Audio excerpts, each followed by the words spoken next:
জন্মদিনের দিন এমনটা হবে সত্যিই ভাবিনি। কয়েকদিন আগেই আমার বাপি মা এসেছিল। তো চলো ভিডিওটা তোমাদেরকে প্রেজেন্ট করি। তো আমি রনিতা মহাপাত্র পূর্ব মেদিনীপুর থেকে নিয়ে চলে এলাম আবারও একটা মিনি ভ্লগ। তো বাপি মা এসেছিল, কী কী এনেছিল চলো তোমাদেরকে দেখাই। তো এনেছিল নারিকেল নাড়ু, চাল ভাজা আর বিভিন্ন রকমের ভাজাভুজি। এই ভাজাভুজির মধ্যে ছিল ছোলা ভাজা, মটর ভাজা, বাদাম ভাজা, চানাচুর, অনেক কিছুই ছিল। আর এটা হচ্ছে কাঁথির স্পেশাল গজা। এই গজাটা খেতে দারুণ টেস্ট লাগে। আর ছিল আমাদের বাগানের বাতাবি গাছের বড় বড় বাতাবি লেবু। বাতাবি লেবু খেতে আমার বেশ লাগে। তো ভিডিওটা কন্টিনিউ তোমরা দেখতে থাকো। আর এনেছিল আমার জন্য দুটো শাড়ি। তো আমার জন্মদিন ছিল বলে আমার বাপি মা দুজনেই মনে করে দুটো শাড়ি এনেছিল। তো দুজনের দুটো চয়েস, তাই দুজন দু রকমের শাড়ি। আর তারপরেই আমার বাপির দেওয়া শাড়িটা পরে আমি চলে গেছিলাম মন্দিরে। কারণ আমাদের বাড়ির যে মন্দিরে কুলদেবতা থাকে, ওনার কাছে জন্মদিনে পুজো দিয়েছিলাম। তো পুজো দেওয়ার জন্য সকাল সকাল স্নান করে মন্দিরে চলে এসেছিলাম। আর এই যে দেখো আমাদের মন্দিরের যে কুলদেবতা সত্যি খুবই জাগ্রত।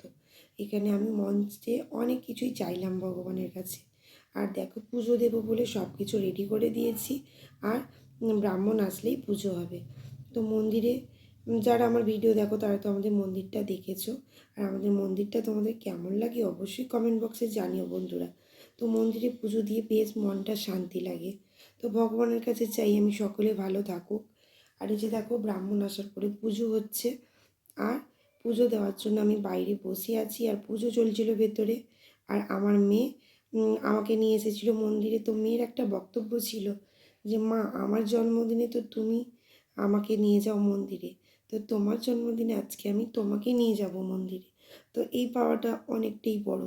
আমার এই ছোট্ট মেয়েটা যে এত কিছু ভাবে আমার জন্য, এটা আমার কাছে অনেকটা বড় পাওয়া। তো মন্দিরে মোটামুটি পুজো টুজো দেওয়া হয়ে গেল। তারপর ভোগ বাইরে বার করে নিয়ে আসা হয়েছে, এরপর বাড়ি আসবো। তো যে মন্দিরে পুজো দিতে নিয়ে গেছিলো সে হচ্ছে আমার মেয়ে। এটা হচ্ছে আমার মেয়ে, যে আমাকে নিয়ে মন্দিরে এসেছিলো মায়ের জন্মদিনে পুজো দিতে।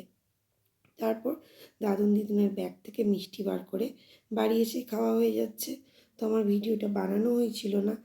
তো তার আগেই ওরা চকলেট, চিপস, কোল্ড ড্রিঙ্কস ওদের জন্য যা যা এনেছিল ওরা সব বার করে ফেলেছে। আর আমি যখন ভিডিও করতে যাই দেখি ওগুলো সব ফাঁকা হয়ে গেছে। আর যে যার চকলেট চিপস কিন্তু খেয়ে নিয়েছে। আর আমি হচ্ছি লাস্ট কার, যখন যাই এসবের আর ভিডিও করা হয়নি। তাই দেখো মিষ্টি প্যাকেটটাই ছিল, ওটারই ভিডিও করেছি। তো মিষ্টি প্যাকেটটা রান্নাঘরে রাখা ছিল তাই ওদের চোখে পড়েনি, না হলে ওরা কিন্তু ওটাও খুলে মাস্টারি করে ফেলতো। তো দেখো কী রকমের মিষ্টি এনেছে, 2 রকমের মিষ্টি এনেছিল। তো মিষ্টি খেতে তো আমার বেশ ভালো লাগে। তো কী কী মিষ্টি ছিল তোমাদেরকে দেখাই। একটা ছিল শুকনো মিষ্টি, আর এই শুকনো মিষ্টিটা খালি মুখে খেতে কিন্তু ভালো লাগে। আর কাজ করতে করতে কিন্তু হাঁটতে চলতে একটা দুটো মিষ্টি খেতে আমার বেশ লাগে। তো দেখো এখানে আমার যে ভাসুরের ছেলে, ও চলে এসেছিলো, কাম্মু মিষ্টি খাবো। তো ওকেই বাটিতে করে মিষ্টি দিচ্ছিলাম। আর এই শুকনো মিষ্টিটা আমার মেয়ে খেতে ভালোবাসে। তো দেখো এখানে আমার শ্বশুরমশাই আর আমার যে ভাসুরের ছেলে, ওরাও বসে বসে মিষ্টি খাচ্ছিল।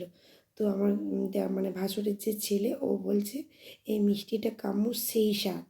তো সেই লেভেলের ভিডিও ছিল। ভিডিওটা কেমন লাগলো তোমরা অবশ্যই কমেন্ট করে জানিও বন্ধুরা।